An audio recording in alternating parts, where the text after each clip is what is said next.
Bon, ça fait une semaine que j'utilise ce Galaxy Z Flip 5 et non seulement j'ai survécu, parce que je n'étais pas trop fan de ce format, mais en plus, j'ai adoré. Je vous explique. J'ai déjà fait une vidéo qui répertorie toutes les nouveautés des Galaxy Z Flip 5 et Z Fold 5 que vous retrouverez dans la description, donc je vais pas m'attarder là-dessus. Là, on est plutôt dans le retour d'expérience. Vous m'avez posé des questions sur Instagram et Twitter et je vais tâcher d'y répondre. Comme ça, vous aurez toutes les cartes en main pour savoir si vous voulez l'acheter ou pas du tout. Réellement utile l'écran externe lorsqu'il est plié? Bah écoute, pour moi, cet écran externe, c'est vraiment game changer. J'ai jamais trop surkiffé ce format qui m'obligeait d'ouvrir, fermer mon téléphone. D'ailleurs, dans mon test du Galaxy Z Flip 3, je disais, mais au final, c'est un peu relou de devoir systématiquement ouvrir son téléphone pour faire quelque chose de concret. Exemple tout bête, le minuteur il est réglé sur 10 minutes par défaut. Il est impossible de réajuster cette durée depuis l'écran externe. Il faut forcément déplier son écran, déverrouiller son téléphone pour ensuite pouvoir régler son minuteur.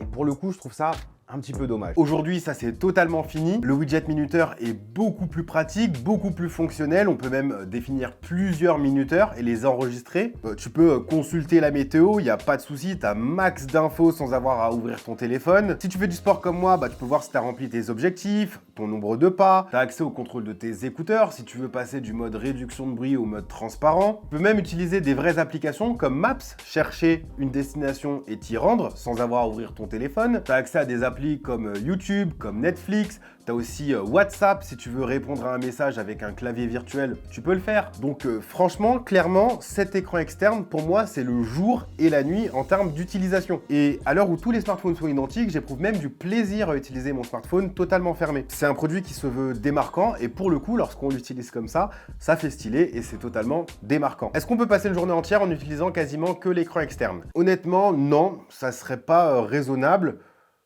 Ou tu peux faire comme moi et télécharger l'application Goodlock, activer l'option Multistar, cliquer sur I Love Galaxy Foldable, puis sur Launcher Widget et ainsi choisir toutes les applications que tu veux pouvoir utiliser sur l'écran externe. Quoi? Twitter? Pardon, X? Mais bien sûr, je fais mes tweets comme ça. Instagram? Évidemment, je fais mes stories avec les caméras arrière, écran fermé. Comme ça, j'ai la meilleure caméra possible pour avoir une super bonne qualité. Apple Music à la salle? Plus besoin d'ouvrir mon téléphone, j'ai accès à l'application complète, écran fermé, donc je peux jongler facilement entre mes playlists. Et même ma liste de courses, je peux cocher les cases pour savoir quel ingrédient j'ai déjà mis dans mon caddie. Parfait. Cette technique, c'est un petit tips que je vous donne, donc notez-la bien. Elle est très importante si vous voulez avoir toutes les applications sur l'écran externe. Mais vraiment, vous l'aurez compris, pour moi, cet écran externe change vraiment, mais alors vraiment la donne. En tout cas pour moi. Est-ce que le pliant a d'autres usages pratiques excepté le gain de place? Alors, comme tu l'as dit, l'idée c'est d'avoir un grand écran qui prend le minimum de place une fois replié pour le ranger dans un petit sac ou dans une petite poche. Après, mon usage préféré c'est que puisqu'il peut se plier, il peut être son propre trépied pour prendre des photos à distance. Et puis avec l'écran externe qui est beaucoup plus gros, c'est d'autant plus facile de prendre des photos de soi, comme j'ai pu le faire à Séoul, ou alors des photos de groupe. Après, il y a plein d'autres usages. Par exemple, en visio, le fait qu'il tienne encore sur lui-même, ça te permet de pouvoir poser ton téléphone et passer ta conversation tranquille. Ou alors, tu peux regarder des vidéos YouTube comme ça quand tu manges un sandwich. Les seules limites d'usage que vous aurez, c'est votre imagination. Et justement, puisqu'on parlait de se prendre en photo et vidéo, c'est comment? Alors, disons que pour capturer des souvenirs, ça fait le taf. J'ai été à Séoul et j'ai pu prendre pas mal de vidéos en 4K Ultra HD à 30 images par seconde sur les deux capteurs présents au dos, le grand angle et surtout l'ultra grand angle. Et honnêtement, de jour comme de nuit, les résultats étaient très satisfaisants avec une bonne stabilisation, de belles couleurs. Donc à ce niveau-là, il n'y a pas de souci. Pour la photo, c'est un peu la même idée. Les photos sont plutôt nettes, avec de belles couleurs un peu saturées pour séduire le plus grand nombre d'utilisateurs possible. Mais si, comme moi, t'aimes retoucher tes photos pour leur donner un look particulier dans un logiciel de retouche professionnel, le rendu est assez flexible pour faire ce qu'on a envie de faire. Reste qu'en l'état, il faut quand même dire merci au traitement logiciel parce que c'est pas côté matériel que Samsung s'est énormément foulé. On est sur du matos qui est plus ou moins inchangé depuis 2-3 ans. Donc c'est vraiment tout le traitement côté netteté, côté contraste, côté plage dynamique qui rattrape le tout. On sent que Samsung, c'est pas des rigolos, c'est pas des amateurs en termes de photos. Et on sent aussi que l'ISP du Snapdragon 8 Gen 2 aide pas mal. Mais voilà, on n'est pas sur une qualité Galaxy S23, pas du tout. Sinon, pour ma part, ce qui m'a le plus manqué, mais alors vraiment, c'est un zoom optique. un zoom x2, un zoom x3, ça aurait été génial, mais vraiment, surtout quand on aime faire des portraits comme moi. Par exemple, ça c'est une photo faite avec le mode portrait du Galaxy Z Flip 5. On peut uniquement utiliser le mode portrait avec le grand angle. Et ça, c'est une photo faite avec le zoom x2 numérique sans mode portrait. On voit tout de suite que c'est déjà mieux en termes de composition, en termes de cadrage, etc. Et ce qui est drôle, c'est que Samsung permet de créer des photos portraits à partir de photos qui ne sont pas portraits dès qu'il détecte un visage. C'est une fonctionnalité qui est disponible dans la galerie. Et donc, je suis passé de la photo x2 sans portrait à une photo x2 avec mode portrait qui est tout de suite bien meilleur que la photo portrait initiale avec le grand angle. Et là, franchement, je me suis dit, Samsung, ils abusent. Ils auraient pu mettre un x2 numérique comme pas mal de constructeurs et ça aurait très bien fait le taf, franchement. Enfin bref, je vais pas m'éterniser sur la partie photo et vidéo, c'est pas non plus le point fort des téléphones comme ça.